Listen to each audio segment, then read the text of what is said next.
presença aí ainda. Se você puder, olha para quem está perto de você e diga assim: existe mais. Alguém acredita nisso? Tome seu lugar aí, você que pode. Encontre um lugar para você estar. Se você pode, se quiser ficar aqui na frente também, não tem problema. Quem está aí atrás, se quiser vir mais para frente, se quiser ficar jogado por aqui, fique em paz. Amém, irmãos? Tem alguém feliz com Jesus aí? Glória a Deus. Deixa eu dar alguns anúncios aqui bem rápido. Para quem não me conhece, eu me chamo Gilberlan, tenho 33 anos de idade, sou casado com a Joyce, minha esposa está aqui. Agora em setembro faremos 9 anos de casado. Faço parte de uma igreja chamada Base Cultura do Céu, lá no Rio de Janeiro. É um prazer estar com os irmãos mais uma vez. No ano passado nós estivemos juntos também. E eu queria compartilhar, dividir o meu coração com você. Mas antes disso eu queria apresentar algo para você bem rápido. Agora em outubro, no dia 2 de outubro, eu e minha esposa, junto de mais um grupo de 18 pessoas, nós estaremos indo para a Europa. Por 5 nações, nós iremos fazer missões lá. Nós estamos custeando, cada missionário está custeando a sua ida, passagem, os custos necessários para essa viagem, porque nós acreditamos que tem um avivamento chegando. Tem alguém que acredita nisso? E nós acreditamos que há um apontamento na rota missionária para a Europa. Alguém acredita nisso também? Nós gritamos isso já há mais de 5 anos, e nesse ano, agora em outubro, nós iremos ir para a Europa, junto com a minha esposa, mais um grupo de amigos, de pastores, de pessoas, servir lá na Europa, servir igrejas e rua, fazer trabalhos evangelísticos também, enfim. E um dos meios de nós levantarmos esses recursos é através da venda, é um dos meios, tá? Através de venda de materiais. Então nós temos um livro que lançamos há 1 ano atrás, que é o livro Devoção, a Razão da Nossa Existência. Alguém já ouviu falar? Não? Alguém já leu? Amém? Devoção, a Razão da Nossa Existência não é um livro devocional, mas vai te ajudar a desenvolver um devocional. É um livro que vai te esticar. Se de fato você tem fome por Deus, se você de fato tem fome e deseja que o fogo que você está provando numa conferência, ele permaneça até os últimos dias da sua vida, eu quero te encorajar a adquirir esse livro, que vai ser um manual, vai ser uma ferramenta, ou mais uma ferramenta, para que você possa de fato desenvolver a sua jornada com Cristo e crescer em uma vida de comunhão e de intimidade com o Espírito Santo. Alguém deseja isso? Diga amém. Está lá atrás os livros. E eu trouxe outros livros também, como eu acredito muito num avivamento, como eu acredito que nós estamos às portas de viver o maior avivamento da história da igreja, que vai preceder a volta de Cristo. Se você crê também, amém. Se não, amém, do mesmo jeito. Mas nós estamos prestes a viver o que nós líamos ou lemos em Atos 2, mas de forma muito maior e muito mais intensa e muito mais poderosa. Amém? Você não precisa ter fé para crer nisso. Não te convido a crer no que eu creio, mas quando a onda passar, nem que seja no caixote, mas ela vai te pegar.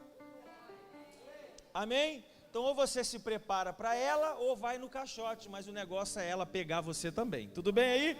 Então eu trouxe alguns livros aqui que vai ajudar, vai regar talvez a semente de avivamento que já está no seu espírito, ou talvez hoje vai ser uma semente que vai ser lançada no seu espírito. Mas eu trouxe um livro de uns caras muito fracos aí, chamado Charles Spurgeon. Alguém já ouviu falar? Alguém já ouviu falar? Então, o clamor do avivamento, o fogo sagrado. E dentre alguns outros livros, também tem do Charles Spurgeon, A Cruz de Cristo. Tem um livro, porque eu falo muito sobre avivamento, e normalmente nós falamos muito pouco das mulheres. Tem mulheres aqui? Então nós trouxemos um livro hoje, Os Generais de Deus. Sendo que embora é os generais de Deus, os generais não são homens, são mulheres. Mulheres que impactaram a história da igreja. Mulheres como uma tal de Susana Wesley. Uma mulher que teve 19 filhos. alfabetizou os 19 na Bíblia. Todo dia dedicava 1 hora à oração. E a cada momento que ela dedicava ao entretenimento, ela dedicava ao seu relacionamento com Deus. Crente cheio de Deus aqui ainda? Então, à medida que Susana Wesley maratonava numa série na Netflix, 6 horas direto, após as 6 horas direto, ela ia entrar para o quarto, fechar a porta e maratonar com o Espírito Santo. Eu oro para que a nossa geração troque o entretenimento pelo avivamento. Se você que é mulher, e não só você que é mulher, mas você que é enxerido e deseja crescer no conhecimento de Deus e manter o seu coração aquecido pelo fogo do Espírito Santo, eu encorajo você a ler o livro Generais de Deus, que fala sobre as mulheres. Amém, irmãos? Então, os livros estão lá atrás. Você vai se... O Gabriel trouxe livro? Cadê o Gabriel? Trouxe livro, Gabriel? Trouxe? Está lá, está lá. O livro do Gabriel está lá fora. O livro do Gabriel é sobre adoração, o propósito da humanidade. E o livro Adoração é livro para qual classe da igreja, gente? Oi? Não é para os músicos? Não é só os músicos que adoram? Então é para você também. Os músicos, eles têm a obrigação de sair com esse livro. E você também. Amém? Preste atenção no que eu vou dizer para você. Se você tem fome, você precisa trocar o seu cardápio. Se você tem fome, você vai precisar se abster de algumas coisas. Nós vamos entrar por esse caminho hoje. Você vai precisar se abster de algumas coisas e começar a alimentar o seu espírito, ainda que isso te custe algo financeiro. Diga amém, só para que é contigo. Amém. Amém? Então os livros vão estar lá atrás, você adquire quantos você quiser. Você vai estar abençoando a nossa família e você vai estar sendo edificado também. Amém, irmãos? Você está feliz com Jesus aí ainda? Amém? Eu queria convidar você, eu queria descer. Eu quero convidar você. Não precisa não, pode deixar ali. Obrigado. Eu quero convidar você hoje a estar aberto. Eu acredito que nós estamos diante de uma geração que vai viver um tempo de muita profundidade em Deus. Eu acredito que nós, a nossa geração, que está sendo rotulada como a geração do mimimi, em partes eles não estão errados. Mas eu creio que a nossa geração vai ser uma geração que vai amar mais Jesus do que todas as gerações. Que a nossa geração vai crescer no primeiro mandamento. Amar a Deus, até o microfone funcionar. Amar a Deus com todo entendimento, com toda a força e com toda a alma. Eu creio que a nossa geração vai ser uma geração que vai andar afogueada pelo Espírito. Vai andar com o coração aquecido pelo fogo do Espírito Santo. Por isso eu queria que você soubesse que todo avivamento na história começou com alguém com fome o suficiente para andar inconformado com o nível que a sua geração estava vivendo. Todo avivamento que aconteceu na história começou com alguém insatisfeito. Alguém que estava não como um termômetro julgando a realidade dos cultos, mas alguém que estava olhando para si mesmo e estava insatisfeito com aquilo que ele já havia provado na presença de Deus. Mel Silvestre, diga amém aí. Eu vou ler na minha versão aqui, NVI. Diz assim: naqueles dias surgiu João Batista pregando no deserto da Judéia. Ele dizia, arrependam-se, porque o reino dos céus está próximo. Verso 3, eu passei essa manhã chorando lendo isso. Verso 3, estou lendo na NVI, diz assim: este é aquele que foi anunciado. Este é aquele que foi anunciado. Este é aquele que foi anunciado pelo profeta Isaías. Pai, nós te agradecemos pela sua palavra, pela sua presença. Oramos, Deus, em nome de Jesus, fale conosco através do seu Espírito, através da sua palavra que é viva. Oramos sobre Salmos 119, versículo 18. Desvenda os nossos olhos para que possamos ver as maravilhas da sua palavra. nos dê entendimento, clareza, revelação. Queremos olhar o que está escondido por trás da letra e acessar a revelação. Nos ajude a discernir em espírito aquilo que o Senhor deseja comunicar ao nosso espírito, no nome precioso de Jesus. E a igreja viva diga amém. Amém. Essa manhã o Senhor ministrou meu coração sobre essa palavra.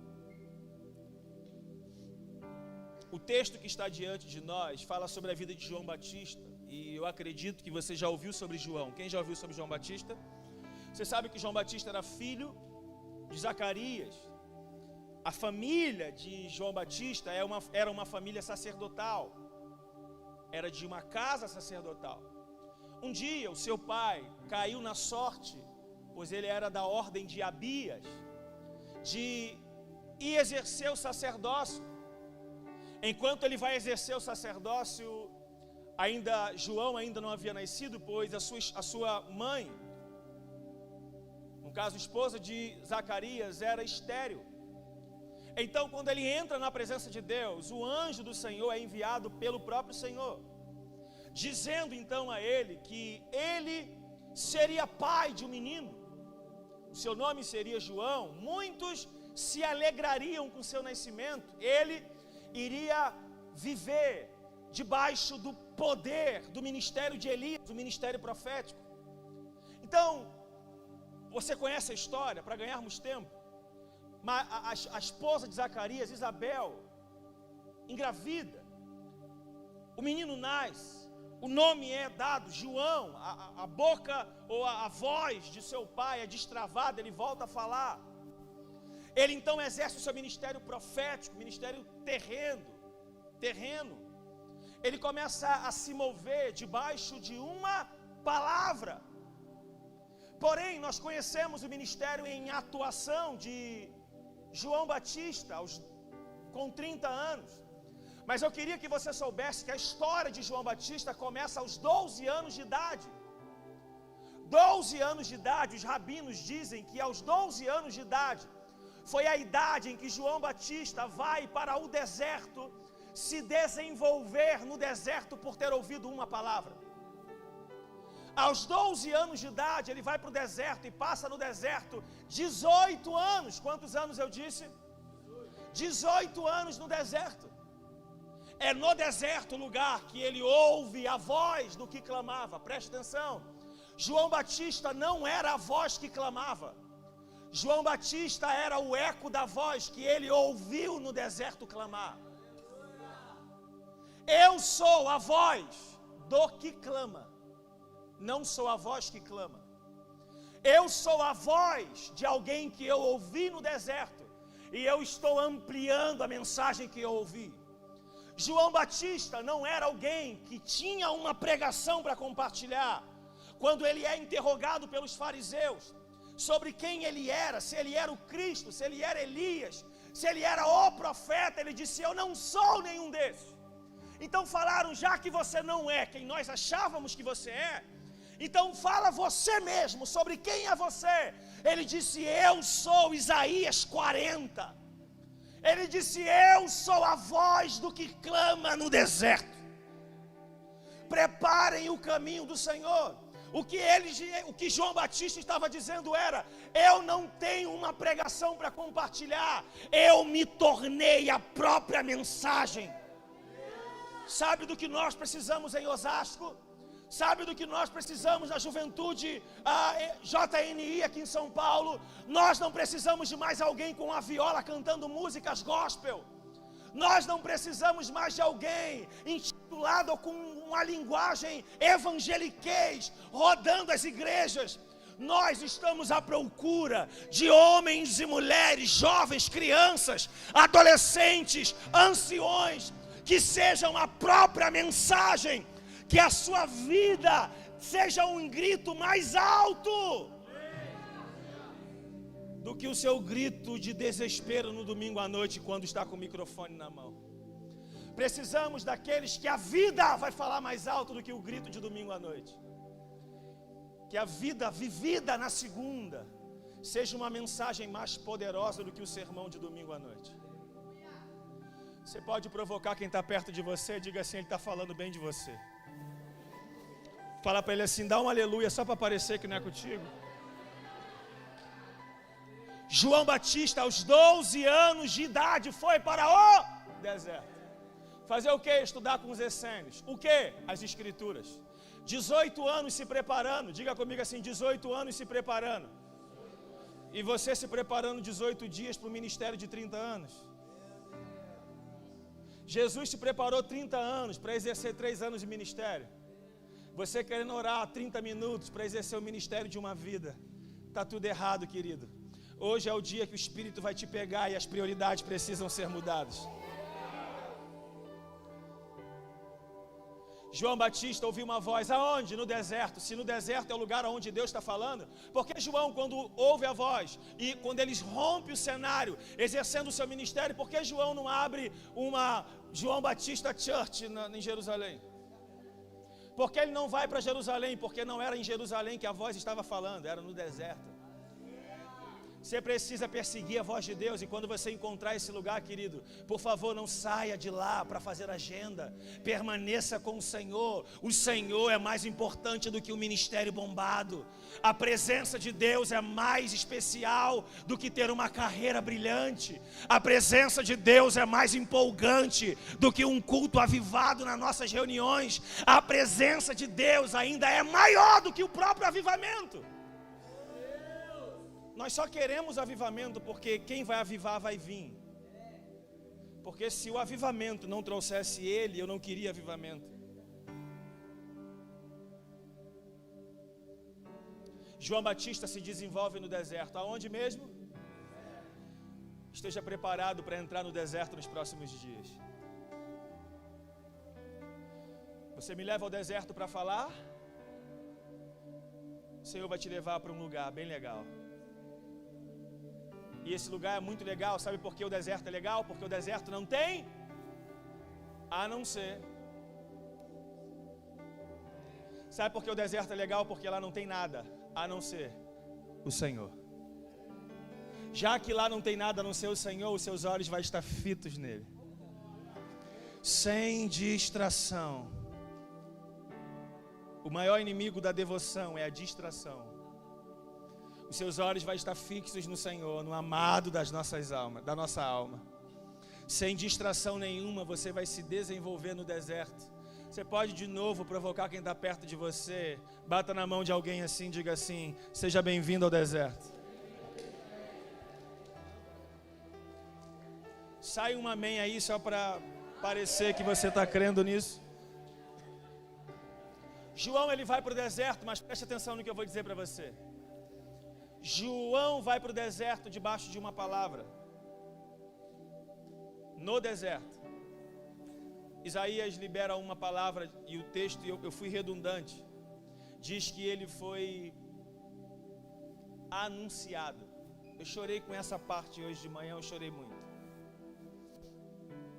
João Batista foi anunciado pelo profeta Isaías, mesmo o profeta Isaías tendo nascido muitas décadas antes de João Batista nascer. Gil, o que você quer dizer com isso? Preste atenção.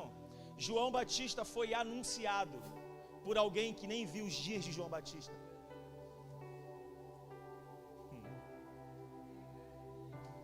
Meu Deus.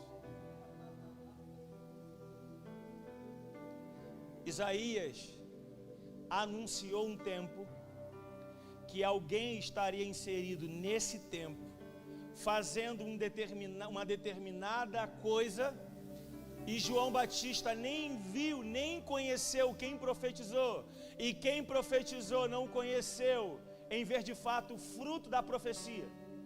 Mas ele havia liberado, preste atenção, eu preciso que o Espírito me ajude a comunicar isso para você. João Batista era resposta de uma profecia. João Batista era o cumprimento de uma profecia. João Batista era a resposta de alguém que havia anunciado. Deixa eu tentar comunicar isso para você. João Batista nasce em um tempo que alguém já havia liberado quem ele seria e o que ele viveria. Antes mesmo de João ter nascido, alguém já havia falado quem ele seria. Pega essa aí no seu espírito. Você pode não ter ainda tanta clareza sobre o destino que Deus tem para você. Mas deixa eu liberar uma palavra sobre a sua vida. Você foi anunciado. Você foi profetizado. Quem somos hoje e quem seremos ainda, o que faremos em Deus, nós só seremos porque palavras foram liberadas sobre a nossa vida. João foi anunciado.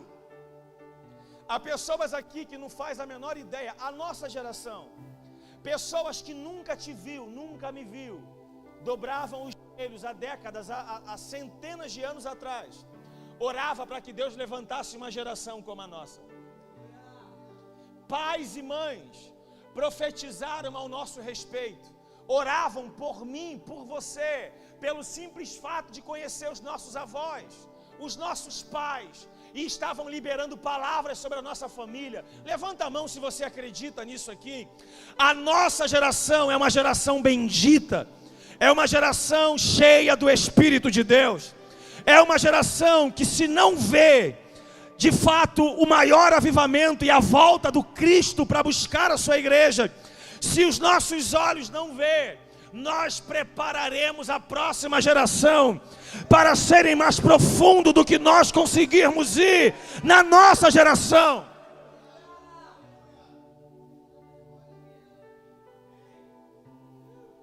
Você foi anunciado, eu preciso tentar compartilhar isso. Quando eu tinha 6 anos de idade, quem é dessa igreja já conhece essa história. Quando eu tinha 6 anos de idade, no final de um culto, minha mãe vem na beira do altar, Igreja Universal do Reino de Deus, não crê em visão. Minha mãe vem na beira do altar, eu sou de 90, em 96. Minha mãe vem na beira do altar, como alguns vieram aqui. Um pastor está pregando aqui, mas quando minha mãe vem na beira do altar, Deus abre os olhos da minha mãe. Minha mãe tem uma visão dentro da igreja. De repente minha mãe olha para o altar e quem está no altar não é o pastor que estava pregando naquele culto. É alguém que minha mãe só via do pescoço para baixo com o microfone na mão. E quem era que estava pregando no altar? O filho da minha mãe. Quem é ele? Minha mãe tem uma visão comigo. Eu tinha 6 anos de idade. Minha mãe tem uma visão, eu com o microfone na mão pregando o evangelho. Eu era um Satanás Kids nessa época. Xingava a mãe, xingava a pai, xingava todo mundo.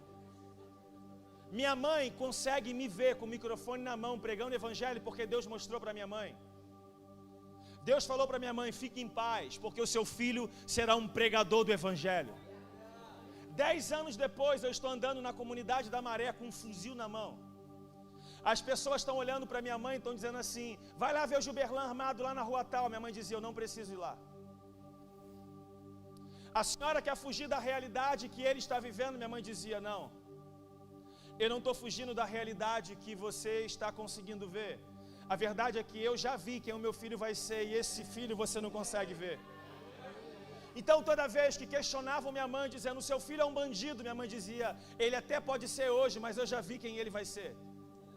Quantas madrugadas, claro dia, chegava em casa, quando eu estava pegando no cochilo, minha mãe botava a mão na minha cabeça e começava a orar. Por quê? Porque minha mãe havia visto quem vocês estão vendo agora. Preste atenção no que eu vou dizer para você. 16 anos de idade, eu chegava numa esquina de mochila, fuzil na mão. O pastor gritava em 2006, 10 anos depois da visão que minha mãe viu. O pastor me via chegando de fuzil na esquina, do lado de uma boca de fumo. Ele me via chegando de fuzil e ele gritava para mim: pastor Gilberlan, eu estou vendo você com o microfone na mão pregando o evangelho para uma multidão de pessoas. Deixa eu liberar uma palavra sobre a sua vida, meu amigo. Eu não saí lá do Rio de Janeiro para cumprir uma agenda aqui em Osasco. Eu vim cumprir uma profecia que foi dita a meu respeito. Eu fui anunciado. O que eu estou vivendo hoje é o cumprimento de uma palavra profética que foi liberada sobre a minha vida. E existem palavras de Deus liberadas sobre a sua vida também. E não importa o cenário atual da sua vida, nós não fomos chamados a vivermos por vista, mas por fé. A realidade atual não define quem Deus te criou para ser. a sua realidade atual não vai impedir Deus cumprir as promessas que Ele disse que faria na sua vida para a glória de Deus. Se tem crente aqui, levante as mãos para os céus aí e dá um grito de glória a Deus aí, meu irmão.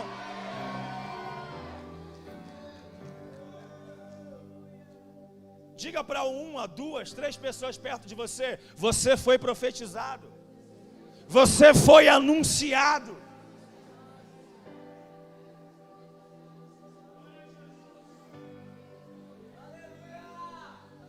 Agora entenda isso. Entenda isso. João Batista era estranho naqueles dias, sim ou não? Pensa no pano que João usava. Sabe qual era a grife que João usava? Pelo de camelo. E o cardápio de João não era muito o da moda. Gafanhoto e mel silvestre. Preste atenção. Eu dei essa volta toda para dizer para alguém aqui: Deus está te levando para um lugar que Ele vai estragar você. E nesse lugar o seu cardápio vai mudar. Para você viver o que Deus está desenhando para você viver, você vai ter que trocar a sua alimentação. O seu cardápio vai ser trocado. O estilo de vida que te trouxe até aqui, nesse evangelho que você chama de evangelho, para o nível que Deus quer inserir você, esse nível que você veio até aqui, ele não é suficiente para você chegar aonde Deus disse que você vai chegar.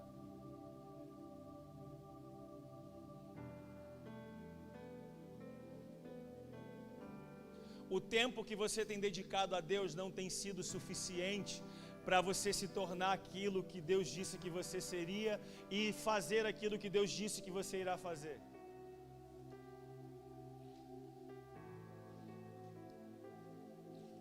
Eu vim falar para alguém, na verdade eu vim encontrar alguém, que Deus ele está disposto hoje a trocar o cardápio de alguém. Alguém que está disposto a perder para que o Cristo ganhe.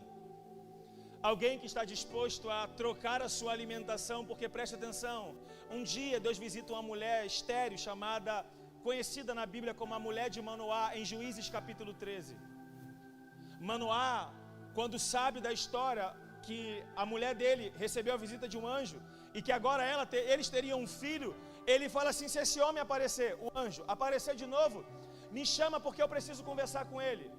Eles oram, o anjo aparece, a mulher de Manoá corre para buscar o marido corre até o anjo. Chegando no anjo, Manoá pergunta para o anjo: como é que nós iremos criar o menino?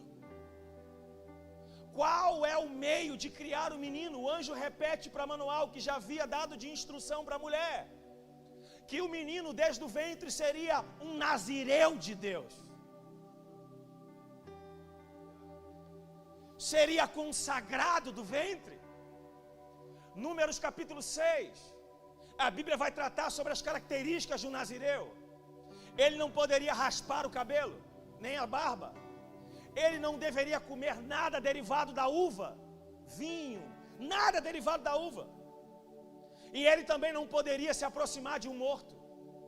Sabemos das analogias que cada ponto desse propósito representa, da forma mais simplificada. O morto fala de pecado. A navalha falava de relação à vaidade. E a uva falava dos prazeres legítimos da sua geração. E é justamente nos prazeres legítimos que eu preciso entrar com você.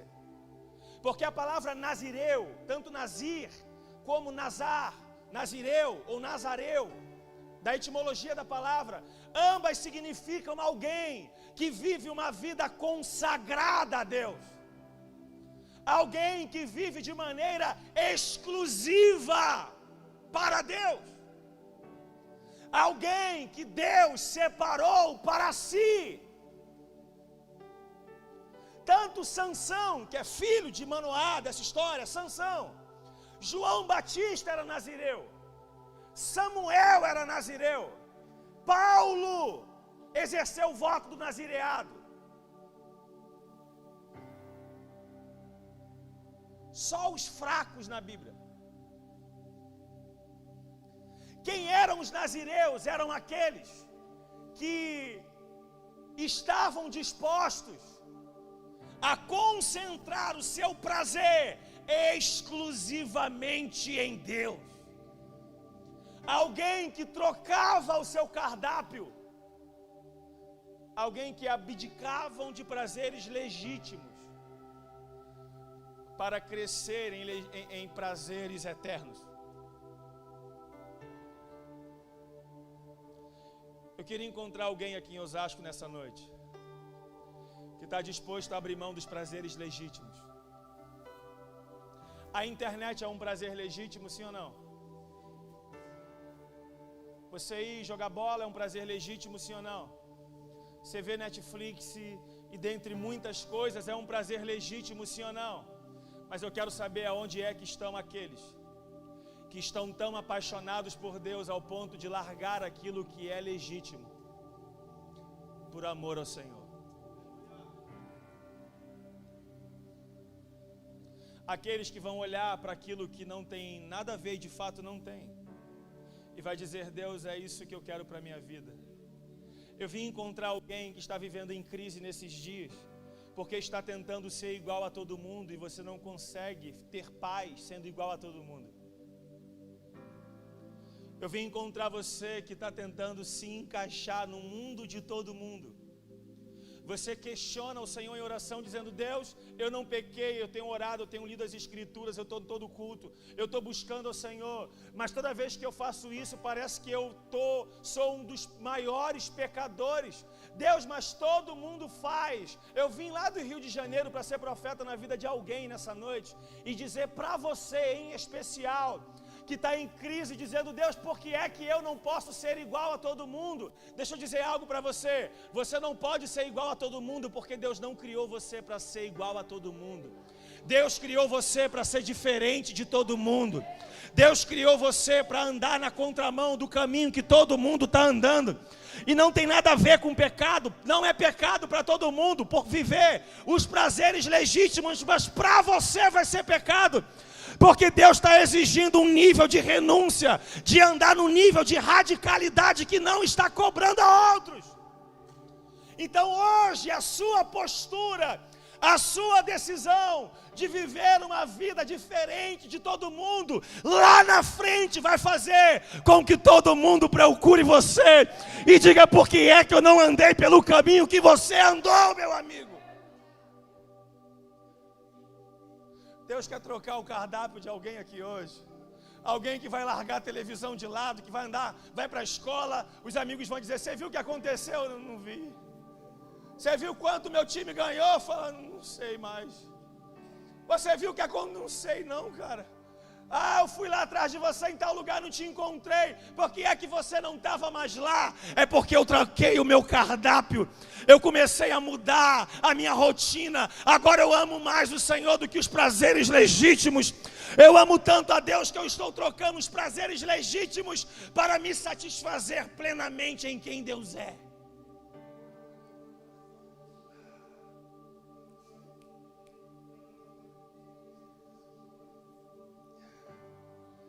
O Senhor marcou um encontro contigo hoje. Você que vai sair da teoria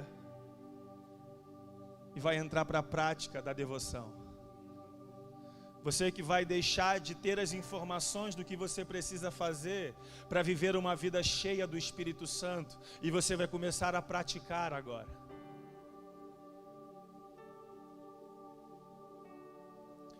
Eu vim encontrar alguém que hoje está disposto a dizer: Deus, o Senhor sabe o que eu planejei para mim, mas hoje eu amasso tudo e jogo fora.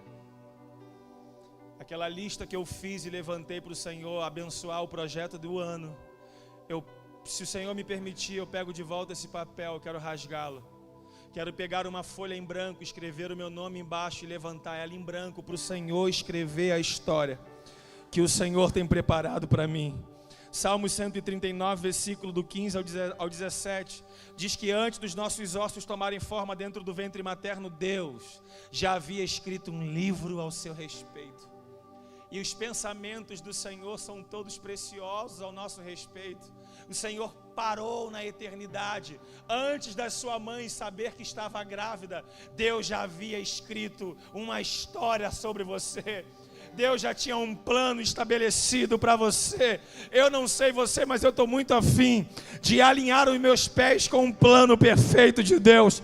Eu estou muito afim de entrar com cabeça e tudo dentro daquilo que Deus preparou para a minha vida. Será que tem mais alguém aqui disposto a abrir mão da sua vida para viver o plano que Deus sonhou para mim?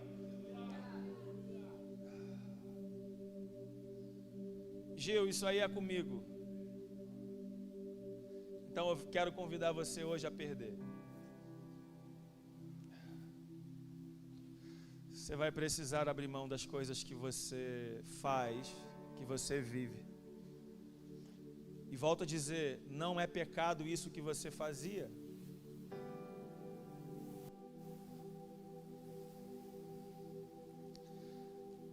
Mas o Senhor está te chamando para viver uma vida radical ao ponto de até aquilo que não é pecado pode se tornar pecado para você. Porque Deus não está cobrando de todo mundo. Porque Deus não tem esse peso com todo mundo. É melhor você aprender isso antes, pois você vai sofrer menos. Eu quero convidar alguém que está disposto a literalmente perder a sua vida. Alguém que vai dizer assim, cara, mas eu projetei a minha vida. E talvez você vai sair daqui hoje sem saber nem o que você vai fazer amanhã.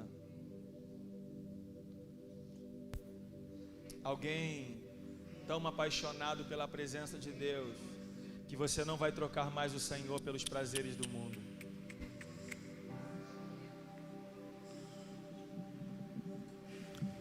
Sabe esse desespero que você está sentindo agora? Sabe esse coração aí que está queimando aí dentro?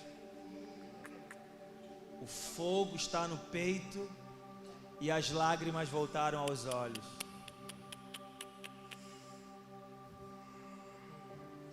Pode chorar.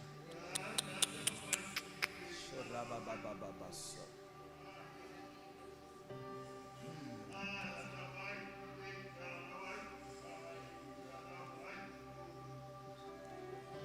Deus ainda é especialista de derramar mais da sua presença sobre aqueles que têm mais fome.